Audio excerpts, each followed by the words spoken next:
ఈ రోజు నేను చెప్పబోయే కదా అమ్మో బొమ్మ. ఒక ఊరిలో అమ్ము అనే అమ్మాయి ఉండేది.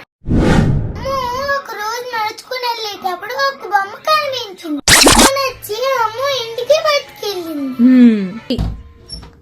ఆ బొమ్మని చూసి అమ్ము వాళ్ళ అమ్మమ్మ పడేయమని చెప్పింది. అమ్ముకి ఆ బొమ్మ నచ్చిందని తన దగ్గర ఉంచుకున్నది. అమ్ము ఆ రోజు రాత్రి బొమ్మ తన పక్కనే పెట్టుకుని పడుకుంది. అమ్ముకి ఆ రోజు అస్సలు నిద్ర పట్టలేదు. ఎవరో తన పక్కన కూర్చున్నట్టు అనిపించింది.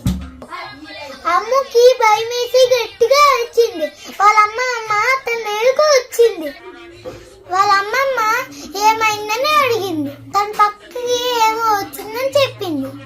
ఈ బొమ్మ వాళ్ళే మొత్తం అని ఈ బొమ్మని బయటికి విసిరేసింది. ఆ రోజు వాళ్ళ అమ్మమ్మ ఆ బొమ్మని బయటికి విసిరేసిన తర్వాత